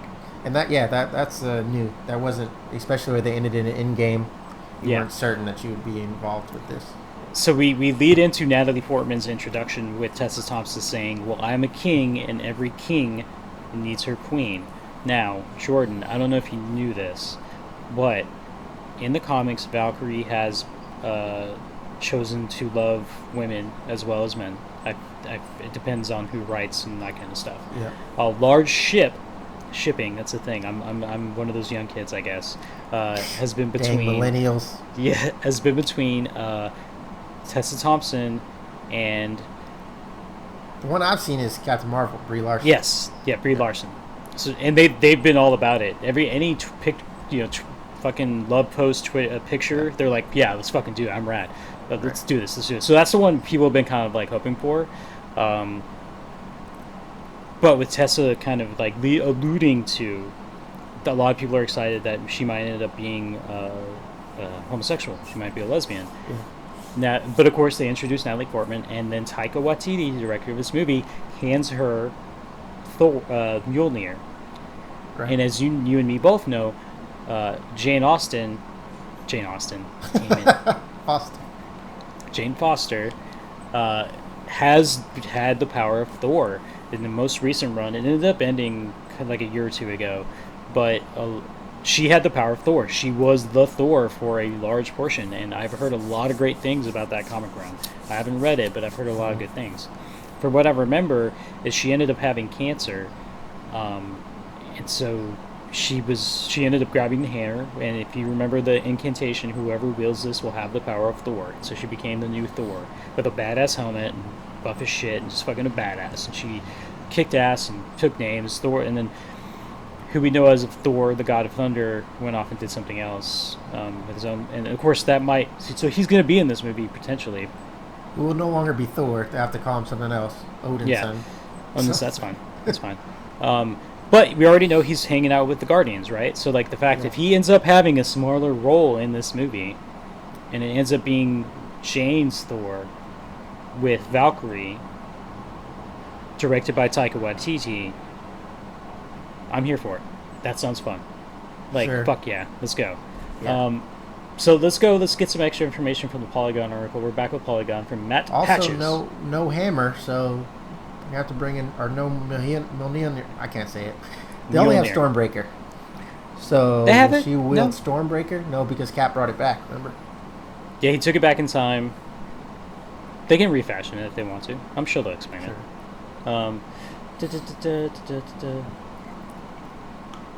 Let's go. I'm just going to read it from the top. After ducking out of the MCU for the third Thor film, Thor Ragnarok, Portman will join Chris Hemsworth in the return of the franchise under the direction of Taika Waititi. The film will pull directly from Jason Aaron's The Mighty Thor. In the comics, which introduced readers to female Thor, he revealed his vision for doing just that on screen by having Portman walk on stage holding Mjolnir.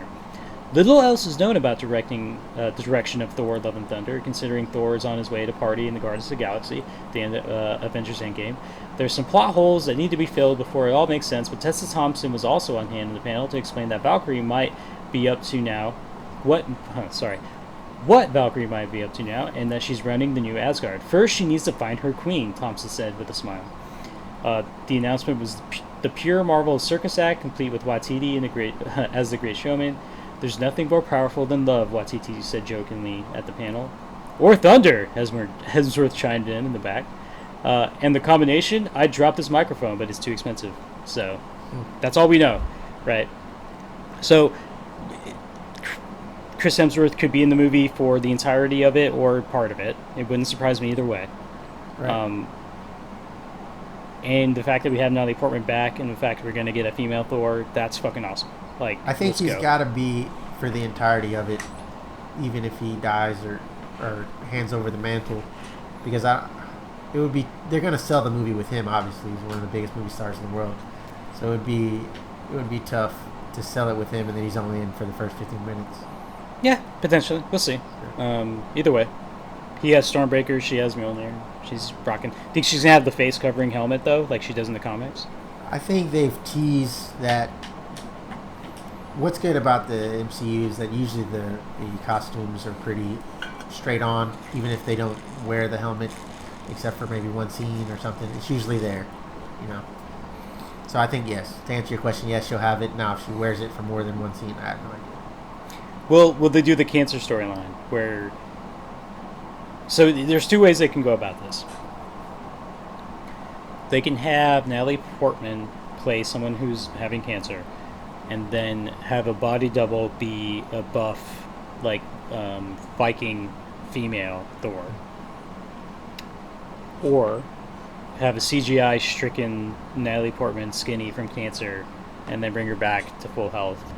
I guess my question to you would be: what I envision as my pseudo writing ability would be that they have to bring her in to help solve some issue that she's particularly inclined to solve, like normal sci-fi type storyline, and then in the middle you find that she's dying, and like this is her last thing, but Thor's like, no, you know, you were always meant to be the real Thor. You're worthy. Gotcha. And we'll see your life. But I guess my big question is, do you think they're going to have to... So, have you seen what Chris Hemsworth looks like before he got into Thor shape? I guess he was bulking up in that small scene of Star Trek, J.J. Abrams' Star Trek, so I've seen that. Yeah. He had a very typical Australian surfer body. And what I mean by that is a little bit lanky. Yeah, a little bit lanky, kind of like a swimmer, but still ripped to shit. Like he had no body fat then, and then he became what he is now. Do you think they're going to ask Natalie Portman to do something like that? No, I think what came to mind while we were in college. She was in that movie. It was like medieval. She was an archer. Do you remember that? Joan of Arc? No. It was a comedy. It was like Seth Rogen, James Franco type comedy. Danny McBride, maybe. Can't think of the name, but I bought her as a badass archer. Okay. So I'll buy her as an athletic warrior. I think she just, gets fit. She hasn't been ever out of shape. She's in great shape. It's just like when you do the comparisons of like Chris before Thor and now in Thor, like that's huge. Yeah. But he also was just fat Thor. And I think as long as she looks like similar to Tessa Thompson, I think it'll be fine. Yeah, it'll probably be alright. But in the comics, it's a very noticeable body change. Yeah. When she gets the hammer, from like a cancer-stricken body to like full bodybuilder type. Yeah, I'm sure that would help appease the fans. Like, she's too weak; she can't lift the hammer. If she gets in the similar shape that Gal Gadot got for Wonder Woman, yeah, that's fine. Like, I believe she can kick my ass. Of course, yes. They can all beat us up. Yes. I did notice when they were on stage next to each other. So the one little key Easter egg for the Thor movies is that whenever Natalie Portman had to go kiss Chris Hemsworth, they had to like build a ramp so that because she's so short compared to Chris Hemsworth. And then just watching them on stage to each other, I'm like, yep, they're fucking short. Yeah, she's short as hell. Do that. It brought to mind Smallville with Tom Welling and Kristen Krug. She was like 5 feet tall, and he's 6'5". Yeah. So they do that a lot. And then I thought you were going to say in Thor Dark World, I guess Natalie Portman was already like, I'm not doing this anymore. I'm out. I shot mine. And so they had to reshoot the final scene of them kissing. Jane Foster and Thor is actually Chris Hemsworth's wife. It's not Natalie Portman. His wife? Yes. if you remember, was in the Fast and Furious franchise, dating Tom from Brazil. And I look at those two next to each other, I'm like, your babies are going to be fucking immaculate. They have three kids, I think. Yeah. And are they? I mean, yeah, they look like little movie stars, yeah. I'm just saying, like, let's wait till like 10 years from now and we're like, Jesus Christ. Fuck. Yep. It's too much fucking, like, yeah. Anyways. So, Jordan, what's the next one? You're going to read this one? The next one is what we'll see first. May 1st, 2020, Black Widow. Scarlett Johansson, David Harbour, Florence Pugh, O.T. Fagbile, and Rachel Weisz, directed by Kate Shortland. So this is the other movie that we were talking about to have a female director. Yep. Great cast. Biggest name that I wasn't expecting was Rachel Weisz. I don't know if that had come out earlier or not, but I knew Florence Pugh, up-and-comer. Really excited to see her. I think she's going to play maybe like a younger Black Widow, still in training in Russia. I think they announced the character name, but you go ahead and keep talking. I'll try. David Harbour from Stranger Things hype and just in Hellboy. I haven't had a chance to see that. Did you watch Hellboy? I did not. I wanted to, but then everyone was like talking shit, and I was like, well, I still kind of want to watch it, but yeah. So the actress you were saying is going to play Yelena. Okay. And she might be I know that's a comic book character, and a lot of people are like on Twitter were like perfect. So. Right. No, I think she's great. Rachel Weisz, Hugh's name. Great. So this is long overdue for me. Black Widow should have had her own movie. This is, I get now, the second female-led movie after Captain Marvel. So, thanks, Ike.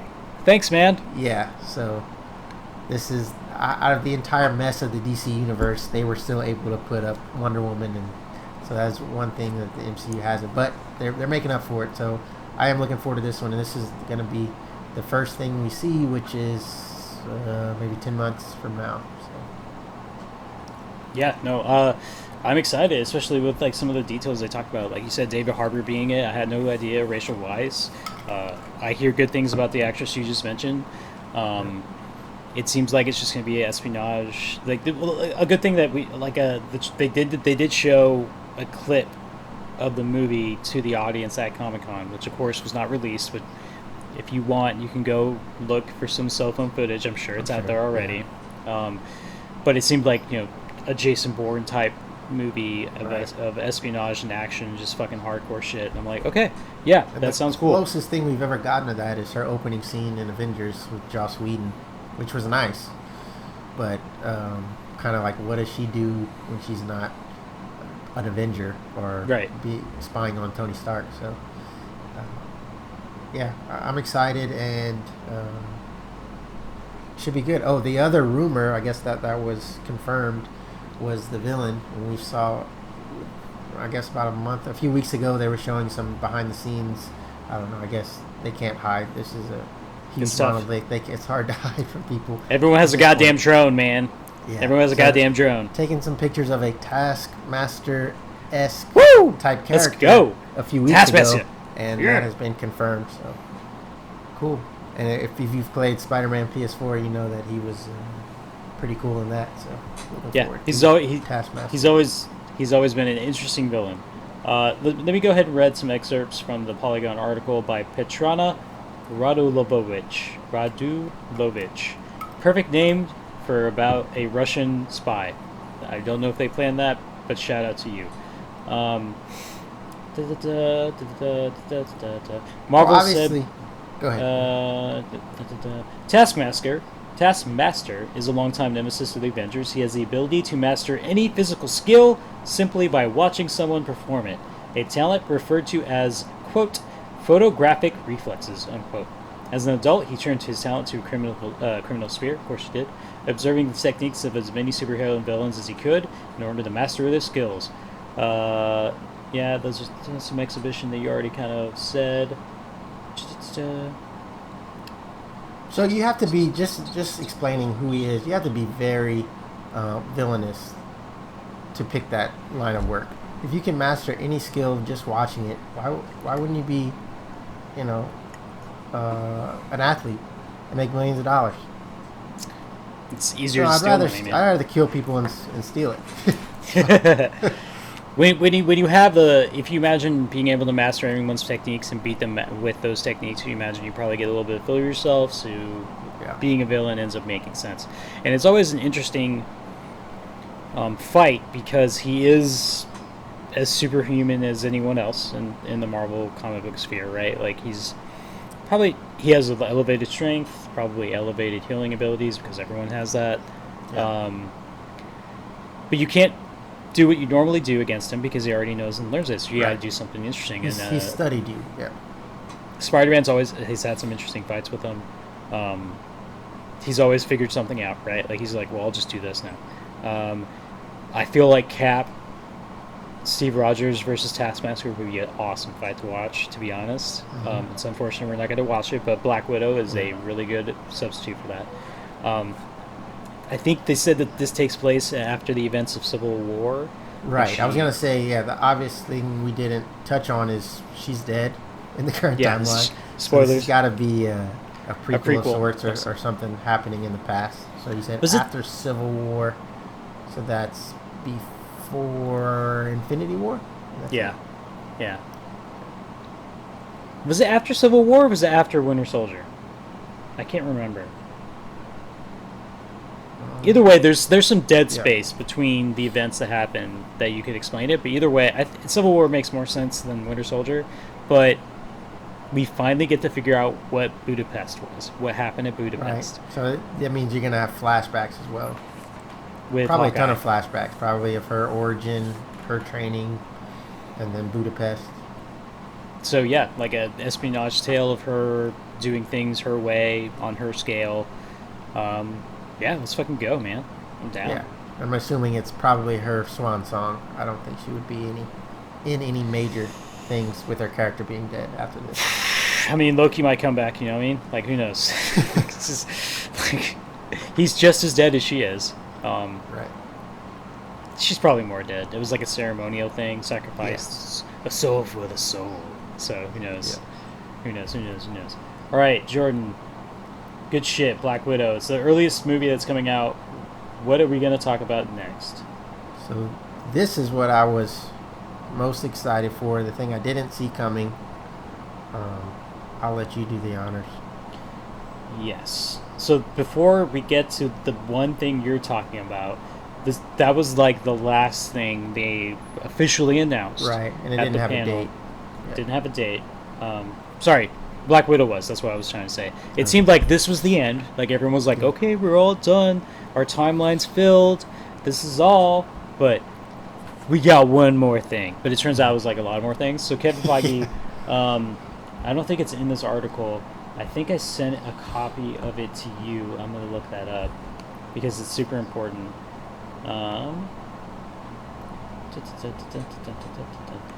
So this is what Kevin Feige said real quick. He just blurted it out right after we saw Taskmaster in that clip. Black Panther 2 is coming, which makes sense. That made $1 billion fucking dollars. Yes. So yes, it was going to come back. Guardians 3 is coming. Yep, makes sense. James Gunn back after the controversy. Hallelujah. Captain Marvel 2 is coming. Makes sense. That also made $1 billion. Black Panther 2 made $2 billion. So I'll take your word for it. So of course that was fucking coming back. But the big real he was just spouting it off, right? Like blah blah blah blah blah. The big thing for you and me, that Fantastic Four is coming. Right. So we have the first official announcement of all we've been hoping for. We always figured whenever they purchased Fox, Fantastic Four is coming. And as you and me discussed in the Far From Home episode, they're probably the easiest group to get in as soon as possible if you wanted to. Yes. And there was a rumor on the internet that David Harbour was playing the Thing. But obviously that's not the case. I think that's been debunked since. Yeah. So, he dropped that information, but one quick announcement, even after all that fucking little tidbits that he announced. And I'm going to go to the Polygon article by Michael McWhirter. I think this is the second or third article by this gentleman. Shout out to you, Michael. Kudos to you staying up and getting this written down immediately after it happened. Marvel dropped a big surprise at Hall H panel at San Diego Comic-Con. Blade, the Vampire Hunter, is coming back to movie theaters as part of the MCU. And this time, he'll be portrayed by Oscar-winning actor Mahershala Ali. And forgive me if I mispronounced that, but I'm pretty sure I nailed it. I say it Mahershala. Mahershala? Okay, yeah. Let's go for it. Mahershala Ali. Marvel did not announce a release date or further details for Blade, but we did get a fucking badass fucking title card. Fuck yeah. Yes. Yes, so Fuck yes. Very well done in the early 2000s by Wesley Snipes, and so well done it made a trilogy. Now, obviously, decreased in quality as the trilogy went on, but 2 was pretty rad, man. 2 was pretty good. Yeah, but this is a fan favorite character. People love him. I think after that trilogy, it sparked like a TNT animated series. And a live action series too. That did happen. Yes, you're right. I think that may be sci-fi. But I don't remember who put the movies out first. What studio? But I'm assuming for the Blade franchise? Marvel owns them. Say again? For the Blade franchise? Right. I forgot. It's been so long, man. I have the movies. Do you want me to go get it real quick? No, you good. But I'm assuming they own it outright. It's not like a Spider-Man where they split it with Sony. I'm pretty sure they own it. Okay. So I'm super excited. Mahershala Ali's one of my favorite actors. Like, if I had to name top 5 favorite actors, he would be on there, and Daniel Bruhl would be on there. And, nothing surprised me is what type of quality actor they can get. I mean, we already talked about Angelina Jolie, Salma Hayek, Richard Madden. They can get anybody there is. But I think he's just perfect for this. Loved him in True Detective. His canines are even, sharp naturally. So it's like, let's do it. Let's do it, man. He's got a smile. Like, Wesley Snipes had some smiles in the original Blade. Mahershala? How do you say it? Mahershala. Mahershala can do that smile too. And the interesting bit is that he was Cottonmouth in the first seasons of Luke Cage. Yes. So that's the second instance, I guess, both from Luke Cage. I thought Luke Cage was great. I thought Mahershala was a perfect villain. I loved him. I was like, this guy is. They went into his backstory as a child and everything. I was like, this is great. They killed him off, and I just thought it went downhill from there. The big bad was another snake name. I can't think of his name. Like Luke Cage's arch nemesis of season 1. I was like, this is horrible. Bring back Mahershala Ali. And Copperhead? Wasn't Copperhead. I think it's Copperhead. It sounds right. Copperhead sounds right. No, my opinion of Luke Cage, real quick. Yep. Hands down, Mahershala. I'm never gonna get it. You're gonna have to practice. Yeah. Mahershala. He did so good as Cottonmouth, and it was so interesting of a choice to kill him off halfway through the season. Interesting. That's putting it very lightly. It led to us getting him as Blade, so I guess we can't really be too upset about it anymore. No, we got to kill you off because we need you. I remember always saying that the second half of that season, with the guy who portrayed Copperhead, I think is what his name. It's probably wrong, but you know what? Go ahead and look it up on my IMDb for me if you don't mind. I want to know what his actual name was. I've always said that I like that actor a lot, who ended up being the big bad at the second half of that season, in a vacuum. If he had gotten his own season to be the bad guy, and we had extended out Cottonmouth for the first season, I think it would have went a lot better. But when you have someone who is just a fucking tour de force of an actor as Mahershala Ali, right, bringing it to a Cottonmouth, and then killing him, and then bringing back a completely different character and acting style and portrayal, it was just an interesting way to. It reminded me a lot of anime, where during a season of anime you have like one distinct arc that ends definitively halfway through the season, and then we bring up another story.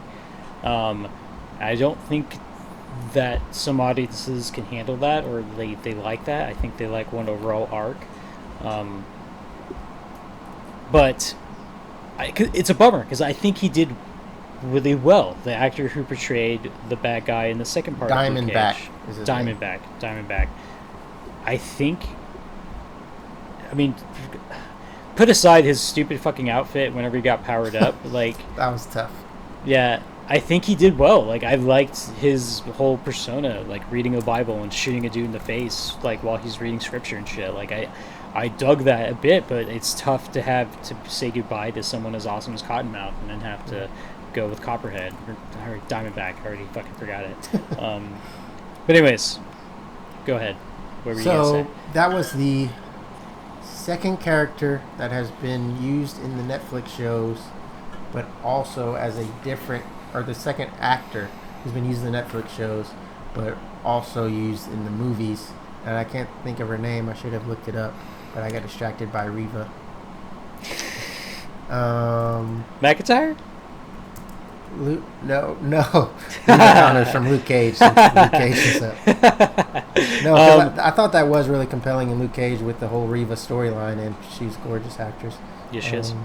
Luke Cage villain. It was like the politician in Luke Cage. She was Cottonmouth's sister. Yes, but she plays in Civil War as the mother of that one kid. Right. Yeah, it's both from Luke Luke Cage. I think that's like Feige that's saying like, yeah, the Netflix shows they're nice, but this is the real shit. Yeah, and we'll use whoever we want to use. Yeah, who fucking cares? I don't care. What like you mentioned it to me when I texted it to you. What a perfect fucking casting for Blade. Yeah. Fucking nailing it. Like, first off, it's an amazing actor. He's got the look. Did you see that fucking jacket he wore to the fucking panel? No, I didn't see it. It's like a fucking leather fucking suit jacket. Like, I don't even get it. It was just like, God damn, Mahershala. You already were styling. Like, every picture I've seen of him at, like, award shows and shit, I was like, God damn. He's fucking his own hair. Jesus. Like, what can't he do? So, him being the Daywalker, like, And when we talked about martial artists at the beginning, and maybe this is just Wesley Snipes bringing it to that character, that's what I think of. I think of Iron Fist and Blade when I think of martial artists in the Marvel Universe. That's one thing Wesley Snipes has going for him, is that he is an accomplished martial artist. He's not an accomplished tax person. All right, low blow, we get it. Oh, man. I was always going to bring up Demolition Man for our... Simon Phoenix? Woo! Yeah, I was going to bring that up, and dang, I already forgot. Dredd. We were talking about Dredd. Yeah. That would be good to bring up. Maybe we'll do it. We'll shoot that episode. I'll watch that movie again. I'll do it. Right. But yeah, like that's how they ended the show, bringing Mahershala out, being like, "Fucking Blade's happening, bitches." Awesome. No announcement. I think everything they've announced so far is 2021, besides that one. So, yeah, whenever you're ready to do the wrap up, just all the movies they've talked about. I guess we normally do a 3 movie per year, is what MCU puts out. But they just talked about so many properties. Are we looking at like 4 per year? Yeah, but you got to remember that some of those are going to be on their streaming service as opposed to movie theaters. So, it's a machine, man. It's a machine. We get a break and then we're fucking hitting it fucking hardcore. Do we want to just like go through a recap of the timeline that they've announced? So what I have is first one coming out, Black Widow. That's in May 2020. Yep. Then in the fall you have the first show, which is Falcon and Winter Soldier. Then then the next one is actually the Shang-Chi, February 2021. Is that what you have? Then you have Loki and WandaVision, both in spring 2021. And then you have Doctor Strange following that up with Elizabeth Olsen in that too, in May of 2021. Summertime is the animated show, What If. Then in the fall, you have Hawkeye and Thor. Thor is November 5th. And then for all those other movies you listed... Oh, you know what? I missed Eternals, didn't I? Because I was first. Yes, you did. Eternals is fall of 2020. So that'll be right after Falcon and Winter Soldier, but before Shang-Chi. Okay, yeah. So we get a May and a November for the movie timeline, which makes sense. That's pretty normal. Yeah. But we get a TV show shoved in between. So it seems like 2020 is going to be Earth-based, gritty, not nobody has powers unless you count Bucky, I guess. Yep.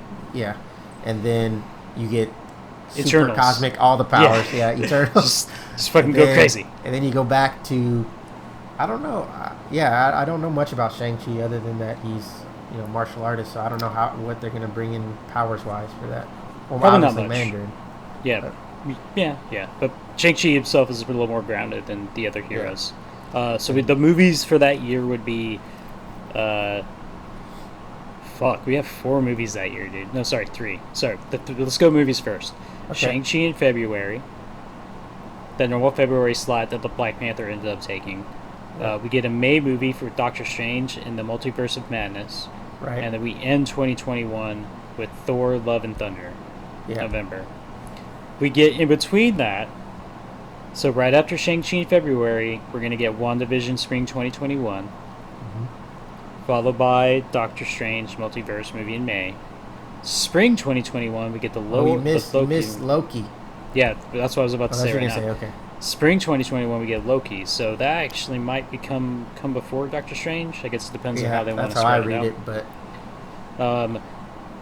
and then the summer of 2021, we get another TV show, What If, animated series, followed by fall 2021 with Hawkeye, capping off 2021 with Thor, Love and Thunder. So 2021 packed. It's gonna be fucking packed. Still 3. So they're still shooting for the 3 movie target, but it's so much other content that it seems packed. Yeah. And so that's all we have up until 2021, right? Like we still got Guardians coming, we still got Black Panther coming, we still got Captain Marvel coming, we still got now we know Fantastic Four is coming, and now Blade coming at some point after 2021. And then the biggest property of all properties he just hinted at, and we don't know when that's coming, when he just said, sorry, I gotta go, no time for mutants right now or something. Yep.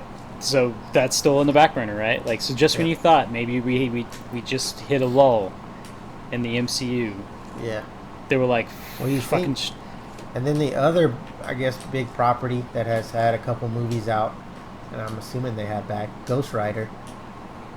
He's going to be a Hulu TV series. Okay. Yeah, so Diego Luna, who played him in the Agent of S.H.I.E.L.D., really well. He's actually going to be the Terminator in the new Terminator Dark Fate. I'm super excited to see him fucking nail that. He's going to return as his Reyes? Reyes? The Reyes version, not the traditional Johnny Storm. The Nick Cage one. Yeah, no, not the Nick Cage. Not the Nick Cage version of Ghost Rider. This Blaze. is the car. Johnny Blaze. Yeah, Johnny Blaze. It's this confusing. This is the Ghost Rider who drives a car. Okay. So yeah, they're bringing him back for the Hulu series. So at that point, then all the Netflix shows are done now. Jessica Jones season 3 being the last one. Agents of S.H.I.E.L.D. will end with season 7, and so the only outside of Disney Plus show will be the Ghost Rider one. Yep. And Runaways. The Runaways was on Hulu as well. Runaways, and there's one on the ABC Family. They don't call it Freeform. It's Cloak and Dagger. Yes, I haven't watched it yet because I don't have Freeform. I mean, that's actually got good reviews. I need to sit down and watch it, but I think it is definitely the audience that they're shooting for is teenagers. So. Yeah, I'll still watch it. I just don't have Freeform, so I'm like, shit. There's so much shit. Gotcha. So that's the end with the biggest news for both of us. I think both you and me were hyped. I think leading up to deciding to make this episode for Comic-Con, you were kind of like not into it until they announced until the big reveal. Yeah, I think almost everything else was through rumors, just kind of confirming it. But I think the sources that we have are pretty spot on most of the time, anyway. So for me, I was kind of taking that as gospel. Taskmaster, we already knew about a lot of those things. Most of the casting we already knew about, except for that one. That was a bombshell, dude. Yep. What a fucking... Oh, Jesus Christ. I can't wait. I'm already excited about a lot of this other stuff, but man, it's like... Can we even take a breath? We have a little bit of a breath, right? We have like 10 months in between Far From Home and Black Widow, but... Man. I try to fill it with Star Wars or something. Hey, man. I like Star Wars. Don't you be hating. Last Jedi is one of my favorite ones. Unpopular opinion. So. I like Last Jedi a lot too. I don't think it's a perfect film, but I loved it, and there's a lot of things. You know, one of the things I liked about The Last Jedi, anyone that had a plan in that movie, anyone had a plan in that movie, that plan failed. I can dig it. And that's fucking some real world shit that Yeah. I appreciate. You know what I mean? Like, Yeah. there's no destiny in this fucking universe. Right. That's what I love so much about her, like Kylo being like, "Hey man, your parents were they just left your ass. You're not anybody." I'm like, "Yes, you don't have to be a fucking Skywalker Yeah. in this universe to be important, right?" Force Awakens, it turned me off so much. I just wanted something different and fresh, and I think that's what Last Jedi provided. But if you hear the things they're talking about this one, they're like, "Let's just bring that back." And I'm like, God, Yeah. I'd be so bummed if they're just like, that's one thing. I don't want Rey's parents to be important. I don't want her to be a Skywalker. I think they've already said that they are. Maybe it's a smokescreen.